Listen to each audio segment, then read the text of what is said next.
Hello friends,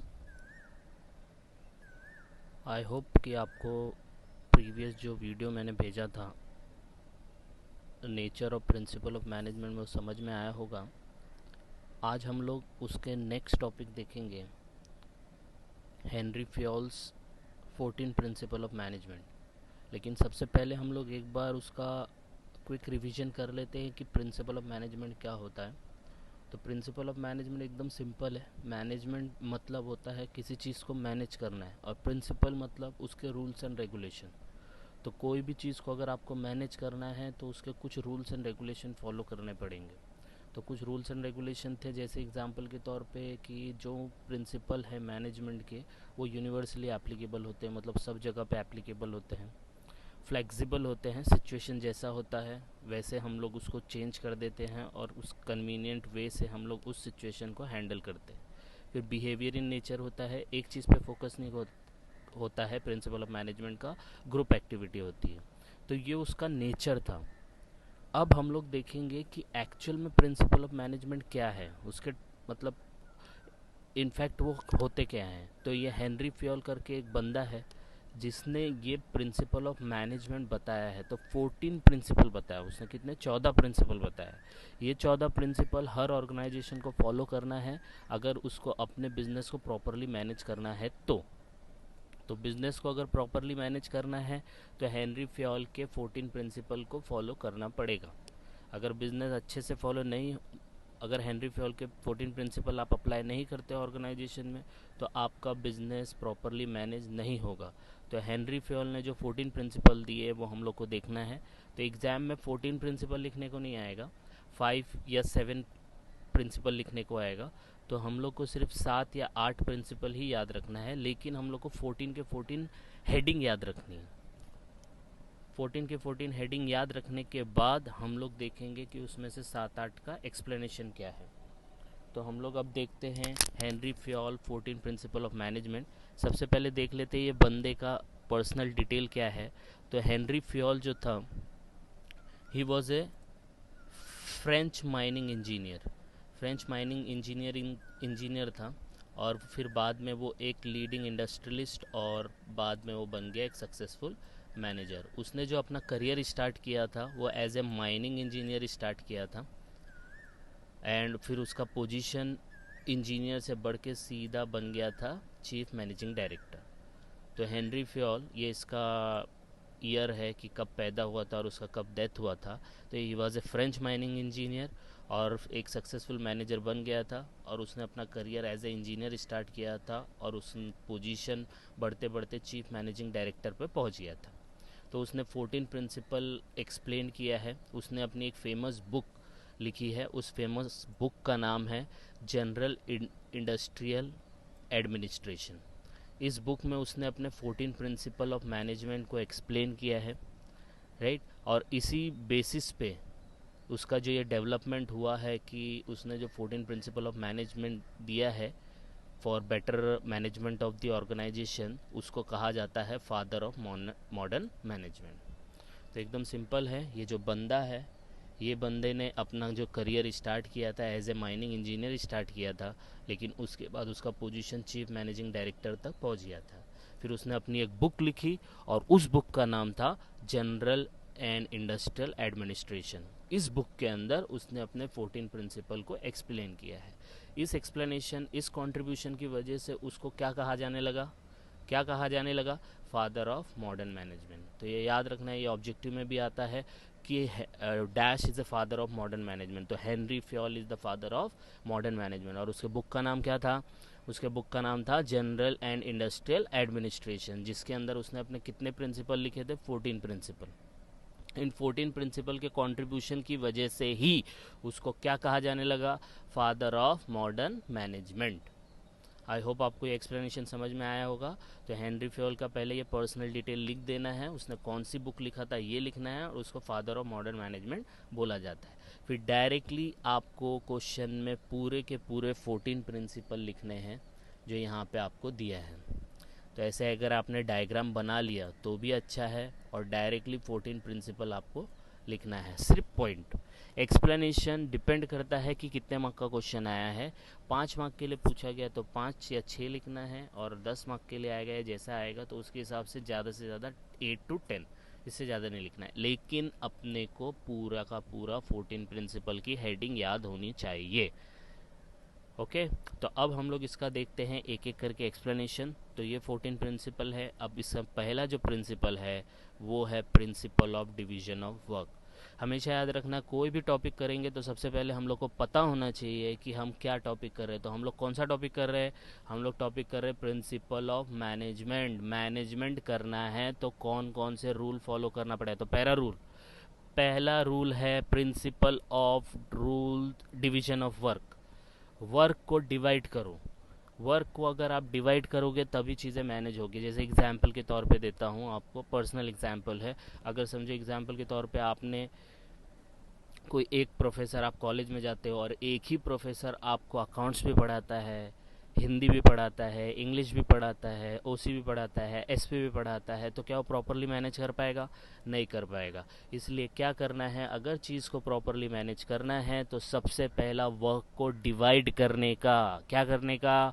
work को divide करने का। तो पहला प्रिंसिपल जो हेनरी फ्योल ने दिया है उस प्रिंसिपल को हम लोग कहते हैं principle of division of work. Work को डिवाइड करो।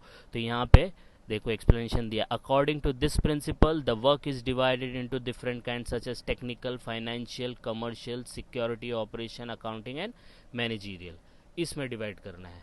तो जिसमें जिसका क्वालिफिकेशन हो, स्किल हो, उसको वो काम देना है। जैसे कोई चार्टर्ड अकाउंटेंट है तो उसको हम लोग सिक्योरिटी का काम नहीं दे सकते, हम लोग उसको अकाउंटिंग का देंगे। कोई वहाँ पे साइंस बैकग्राउंड से है जो टेक्निकल डिप्लोमा किया है तो उसको हम लोग टेक्निकल का दे सकते हैं।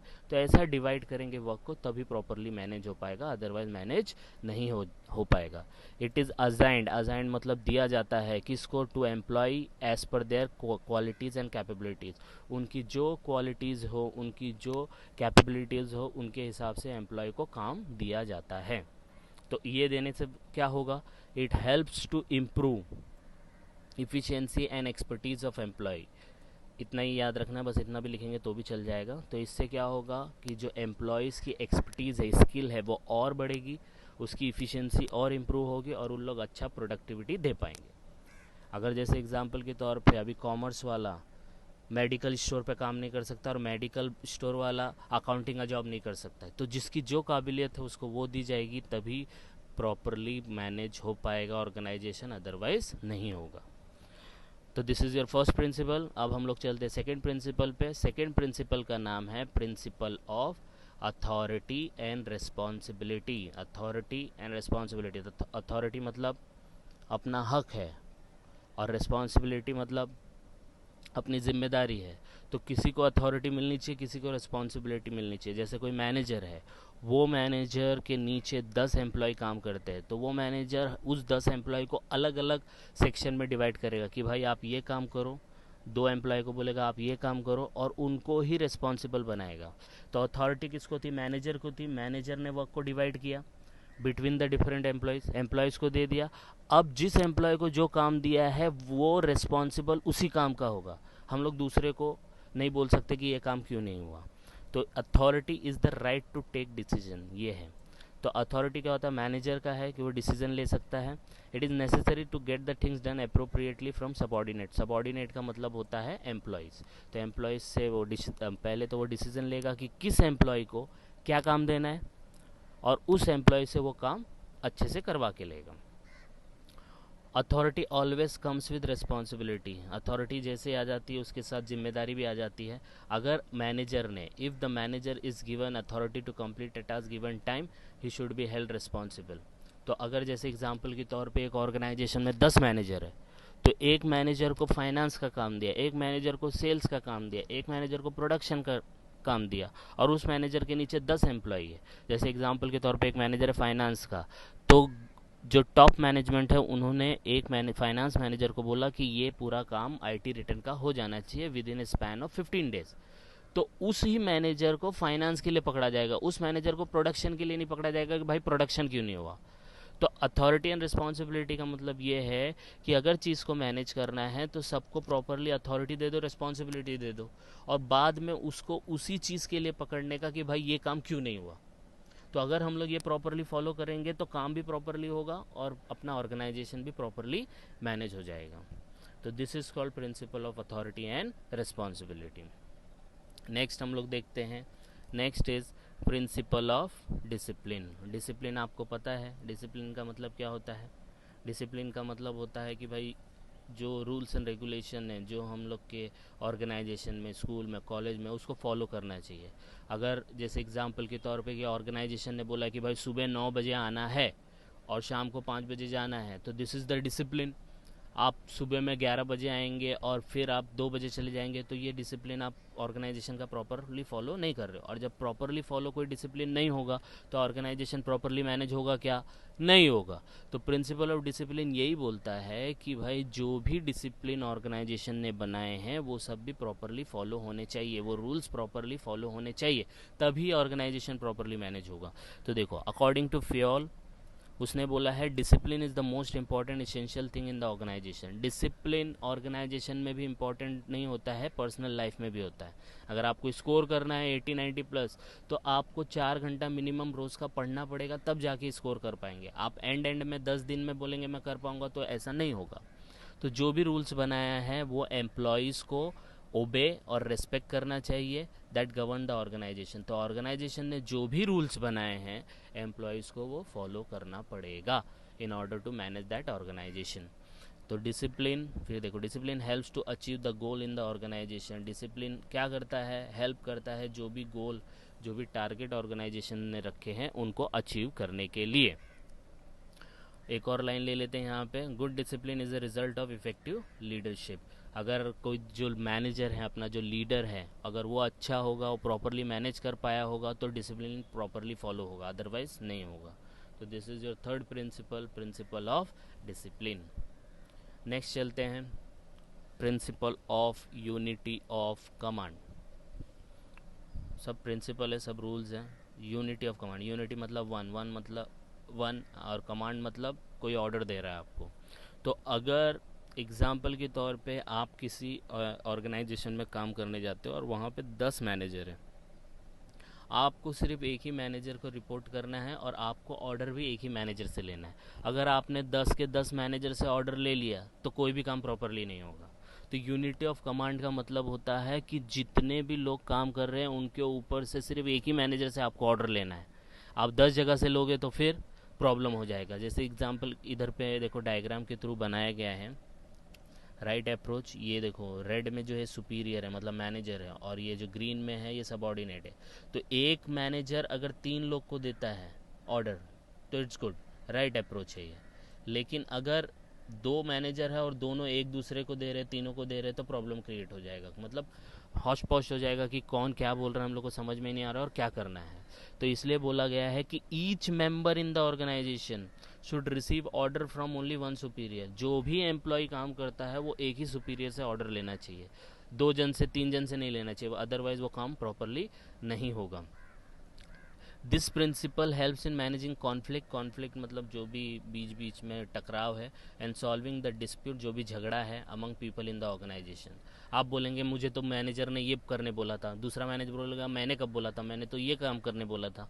तो ये जो भी कॉन्फ्लिक्ट है, जो भी आपका झगड़ा है, डिस्प्यूट है, इसको सॉल्व करने के लिए प्रिंसिपल काम करता है। इट ऑल्सो हेल्प्स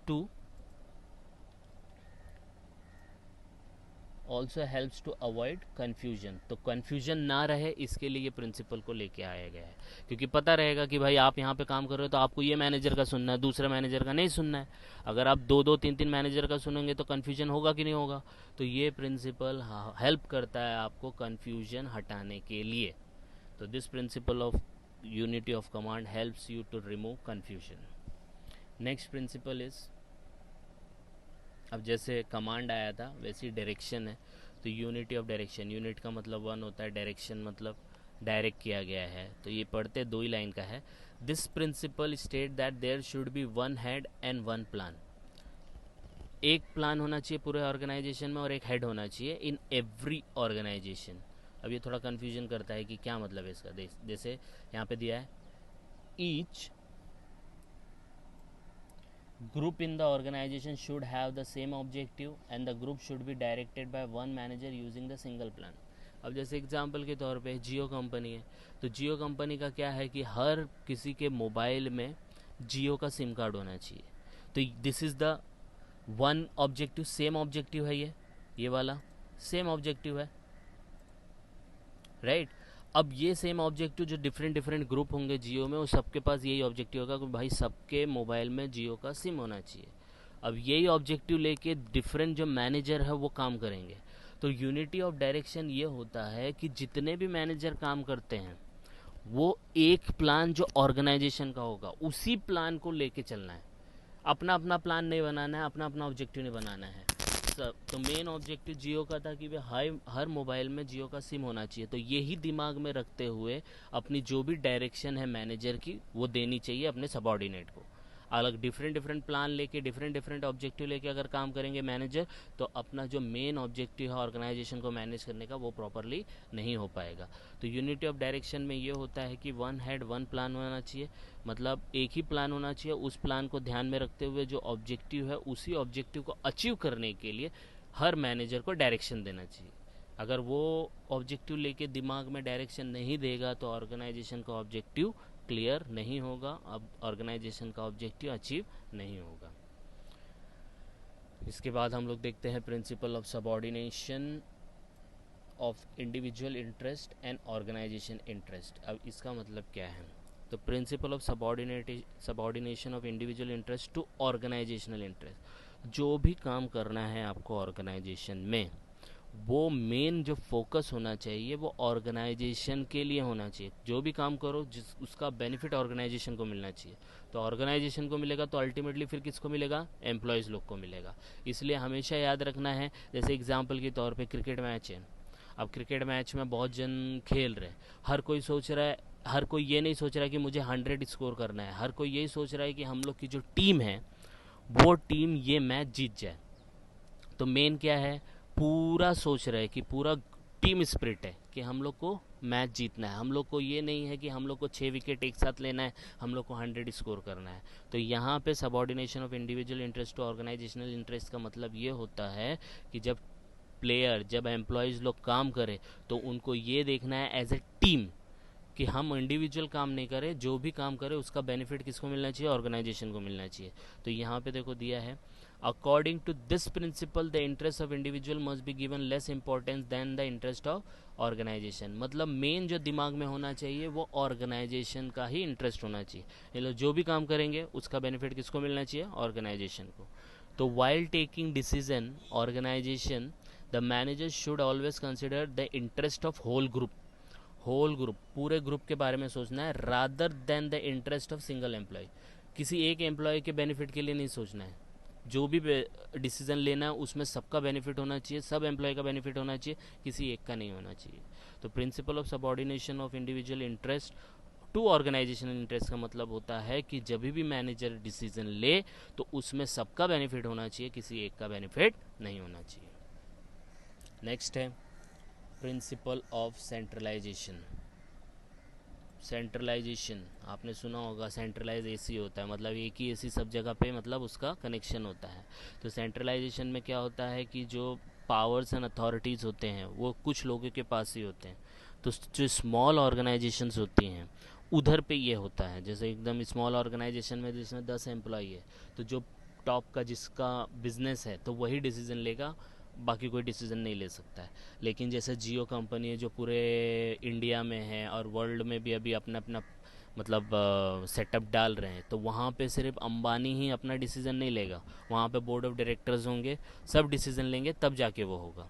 तो सेंट्रलाइजेशन का मतलब होता है कि जो पावर्स है, जो अथॉरिटी है, वो कुछ लोगों के पास ही होती है। तो ये जो होता है ये स्मॉल ऑर्गेनाइजेशन में ज़्यादा फॉलो होता है। लेकिन अगर ऑर्गेनाइजेशन बड़ा है तो वहाँ पे आप डिसीज़न नहीं ले पाते, वहाँ पे हर जगह से। अभी जैसे एग्जांपल के तौर पे एयरटेल कंपनी है, एयरटेल कंपनी का पूरे इंडिया में एयरटेल कंपनी है वहाँ पे उसका एयरटेल का सिम कार्ड चलता है। अब एयरटेल को कुछ नया प्लान एग्जीक्यूट करना है तो जो उसका मेन ओनर है वही डिसीजन नहीं लेगा, वो जितने भी बोर्ड ऑफ डायरेक्टर हैं उनको बुलाएगा, आपस में डिस्कस करेगा, कॉन्सेंसस पे आएंगे, तभी जाके डिसीजन लिया जाएगा।